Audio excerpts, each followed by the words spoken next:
नमस्कार। कल Meghalaya high court ने एक फैसला सुनाया है जिसके अंतर्गत यह कहा गया है कि भारत को हिंदू राष्ट्र बना देना चाहिए। भारत 1947 में हिंदू राष्ट्र क्यों नहीं बना, ऐसा उन्हें समझ में नहीं आता है। ऐसा उन्होंने अपने जजमेंट में लिखा है। क्यों लिखा है यह हम आपको बताएंगे, लेकिन यह जजमेंट आते ही लिबरल्स के नीचे से जमीन खिसक गई। उनके दकियानूसी बयान आने लगे। वो एक न्यायाधीश को भी नहीं छोड़ रहे हैं गाली दिए बिना। लेकिन इस वीडियो का मुद्दा यही रहेगा कि ऐसा जजमेंट क्यों दिया गया है, उसकी तह तक हम आपको लेकर जाएंगे। आप देखते रहिए आज की ताजा खबर।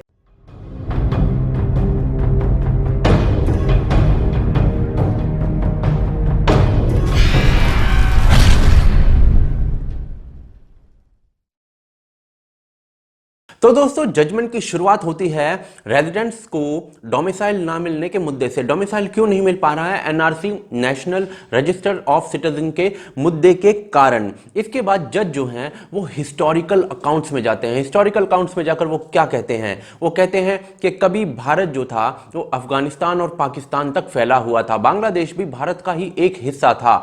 उसके बाद मुगल हमारे ऊपर राज करने लगे। उन्होंने हमें जबरन धर्म परिवर्तन हमारा किया। उसके बाद अंग्रेज भारत में आ गए और भारत पर राज करने लगे और भारत के लोगों को सप्रेस किया गया। इसके बाद फ्रीडम मूवमेंट चालू हुई। 1947 में भारत आजाद हुआ और उसके बाद भारत को दो भागों में बांट दिया गया धर्म के आधार पर। पाकिस्तान मुस्लिम राष्ट्र बन गया तो भारत जो है वो हिंदू राष्ट्र क्यों नहीं बना, ऐसा उन्होंने अपनी जजमेंट में लिखा है। आगे वो अपनी जजमेंट में लिखते हैं कि बहुत से हिंदुओं और सिखों का रक्तपात किया गया था, तो इस वजह से हिंदू, सिख, जैन, बौद्ध परंपरा के जितने भी लोग हैं, यदि वो चाहते हैं भारत का नागरिक बनना तो उन्हें बिना शर्त के नागरिकता दी जानी चाहिए। इसके बाद वो लिखते हैं कि भारत में बिना शर्त के यूनिफॉर्म सिविल कोड को लागू कर दिया जाना चाहिए। और आगे वो लिखते हैं कि भारत को जो आजादी मिली है वो ब्लड शेड के द्वारा मिली है। लाखों लोगों का खून इस आजादी में लगा हुआ है, ना कि ये नॉन वायलेंस से आई है। ऐसा जस्टिस एसआर सेन ने अपनी जजमेंट में लिखा है। आगे वो अपनी जजमेंट में लिखते हैं कि किसी की हिम्मत नहीं होनी चाहिए भारत को इस्लामिक राष्ट्र बनाने की या फिर इस प्रकार का स्वप्न भी देखने की कि भारत इस्लामिक राष्ट्र बन जाए। इसका मतलब क्या है कि इस प्रकार की ट्रायल्स चल रहे हैं। और आगे वो लिखते हैं कि यदि इसको कोई रोक सकता है तो वो नरेंद्र मोदी ही रोक सकते हैं। ऐसा होने से मुझे उन्हीं से ऐसी उम्मीद है, ऐसा उन्होंने अपने जजमेंट में लिखा है। ये जजमेंट सुनते ही, ये डिसीजन देखते ही लिबरल्स के नीचे से उनकी जमीनें खिसक चुकी हैं और वो गाली गलौज पे उतर आए हैं। आप देख सकते हैं कि किस प्रकार के शब्दों का प्रयोग किया जा रहा है एक जज के लिए। अब दोस्तों आपको दिखाते हैं कि ये डिसीजन बेसिकली आया क्यों है। ये डिसीजन बेसिकली आया है एनआरसी के मुद्दे पर। एनआरसी क्या है? National register of citizens of India, यानी कि भारत के जो नागरिक हैं उनका एक सूची है, उनका एक रजिस्टर बनाया गया है। और ये क्यों बनाया गया? क्योंकि अवैध बांग्लादेशी, रोहिंग्या वगैरह जो है वो अवैध रूप से फेंसेस फांद कर या फिर क्रॉस कर रहे हैं बॉर्डर इलीगल रूप से बिना वीजा के, तो उनको रोकने के लिए यह काम किया गया है। एनआरसी का मुद्दा क्यों उठ रहा है? क्योंकि असम जो राज्य है भारत का, उसके अंदर हिंदुओं की पॉपुलेशन बहुत बुरी तरीके से गिरी है। 1901 में जो असम की पॉपुलेशन थी उसमें सिर्फ 14% मुस्लिम समाज के लोग थे। असम में 8 डिस्ट्रिक्ट्स हैं, उनमें से 6 डिस्ट्रिक्ट्स ऐसी हैं जिनके अंदर हिंदू पॉपुलेशन में बहुत बड़ा झटका लगा है, बहुत बड़े स्तर पर गिर रही है। गोलापार नाम की जो डिस्ट्रिक्ट है उसमें 1951 में 54% हिंदू पॉपुलेशन थी, आज सिर्फ 38% है 2011 की गणना के अनुसार। कमरूप नाम की जो डेस्टिनेशन है, जो डिस्ट्रिक्ट है, उसमें 70% थी 1951 में, आज सिर्फ 61% रह गई है। नागौन में 59% थी 1951 में, आज सिर्फ 44% रह गई है। दारंग में 79% थी, आज सिर्फ 64% रह गई है। काचर हिल्स में 93% थी, आज सिर्फ 78% रह गई है। और काचर में 61% थी, आज सिर्फ 51% रह गई है। तो आप देख सकते हैं कितने बड़े स्तर पर यह गिरावट चल रही है। अब दोस्तों बात करते हैं टोटल पॉपुलेशन की। 1901 में जो पॉपुलेशन थी हिंदुओं की वो करीब 86% थी और मुस्लिम समाज की जो पॉपुलेशन थी वो कितने परसेंट थी? 14%। 1951 में हिंदुओं की पॉपुलेशन 86% से घटकर सीधा 73% तक जा पहुंची है। उसके बाद 2011 आ जाता है। 2011 की जनगणना के अनुसार हिंदुओं की पॉपुलेशन 61% तक आ गई है। What does this mean? It means के 100 साल में 86% से 61% पहुंच चुकी है हिंदू पॉपुलेशन।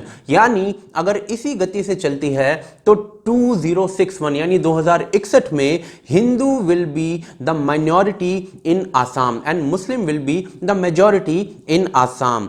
45% के करीब अगर हम इसकी गणना करते हैं, मैं आपको एक आर्टिकल का लिंक दे रहा हूं जिसमें पूरी गणना सही तरीके से की गई है, तो करीब करीब 45% हिंदूज रह जाएंगे 2061 में। जब किसी भी देश में या किसी भी राज्य में हिंदू घटता है तो वहां पर पलायन शुरू हो जाता है। ऐसा आपने देखा होगा कश्मीर के अंदर। कश्मीर से किस प्रकार से घाटी को हिंदुओं से रिक्त किया गया, यह हमारे आगे की बात है, यह हम सभी ने देखा है या फिर हम सभी ने एटलीस्ट इसके बारे में सुना होगा। अब बात करते हैं कि मेघालय में इस प्रकार का डिसीजन क्यों आया है जस्टिस सेन के द्वारा। तो मेघालय में भी यही सीन चल रहा है। मेघालय में जो बांग्लादेश का बॉर्डर है उससे सटा हुआ है और बहुत से जो इन्फिल्ट्रेटर्स हैं वो हमेशा से आते रहे हैं और अभी भी आ रहे हैं। वहां पर भी डेमोग्राफी जो है एक प्रकार से चेंज हो रही है। अब जस्टिस सेन को डर क्या है? वो पूरे भारत की बात कर रहे हैं। जस्टिस सेन को डर क्या है? वो मेघालय में है, उन्हें मेघालय की सूचना है।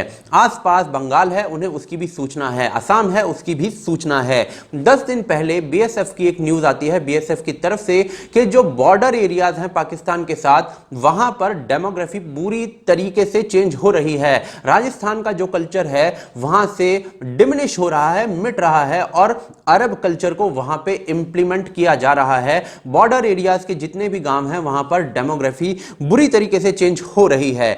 असम और मेघालय का मैं आपको बता चुका हूं। हरियाणा के अंदर अभी थोड़े दिन पहले ही न्यूज आई थी कि एक आतंकवादी संगठन के द्वारा वहां पर मेवात एरिया में मस्जिद बनवाई गई है। बंगाल और केरल में डेमोग्राफी किस प्रकार से चेंज हुई है पिछले 50 साल में, यदि आप इसकी गणना करेंगे तो आप दंग रह जाएंगे। यह गणना आप खुद कीजिए, थोड़ी सी रिसर्च कीजिए और देखिए किस प्रकार से डेमोग्राफी पिछले 50 साल में चेंज हुई है। कश्मीर एक प्रकार से ऑलरेडी आपके हाथ से निकल चुका है और बांग्लादेश और पाकिस्तान ये भी कभी आपके हाथ से इसी प्रकार से निकले थे। आज वो अलग देश हैं। भारत कितना छोटा हुआ है आप इसकी गणना कर सकते हैं। दुनिया के किसी भी देश में यदि मुस्लिम पॉपुलेशन मेजॉरिटी में पहुंची है तो वहां पर डेमोक्रेसी आज की डेट में नहीं है। दुनिया में करीब 58-60 मुस्लिम देश हैं, किसी में भी डेमोक्रेसी नहीं है। यदि आपको लगता है कि पाकिस्तान के अंदर डेमोक्रेसी है तो आपको अपने चश्मे का नंबर चेंज करा लेना चाहिए।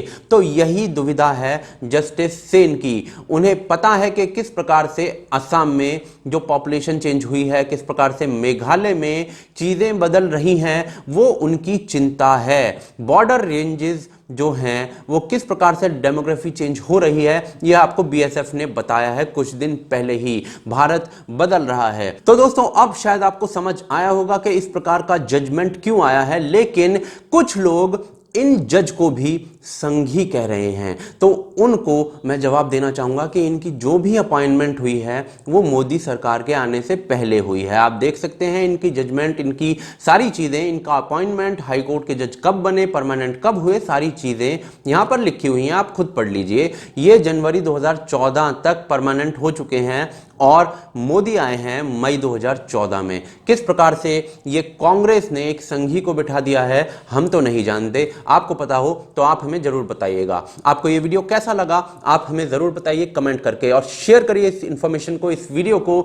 सारी इंफॉर्मेशन जरूर शेयर होनी चाहिए इस प्रकार की देश के लोगों तक। आप हमें फेसबुक ट्विटर पर जरूर फॉलो कीजिए। टेलीग्राम का लिंक भी हमने डिस्क्रिप्शन में दिया हुआ है, उसको भी फॉलो कीजिए ताकि आपको नोटिफिकेशन समय पर मिल सके। आप हमें सपोर्ट कीजिए patreon.com पर, जिसका कि एड्रेस आपको स्क्रीन पर दिख रहा होगा या फिर आई बटन में या डिस्क्रिप्शन में आपको मिल जाएगा। आपका एक छोटा सा सपोर्ट हमें काफी आगे तक पहुंचा सकता है, हमें काफी मदद प्रदान करता है। आप हमारे चैनल को सब्सक्राइब कीजिए और साथ ही साथ बेल आइकन को दबा लीजिए ताकि आपको नोटिफिकेशन समय पर मिल सके। आप देख रहे हैं आज की ताजा खबर। जय हिंद, जय भारत।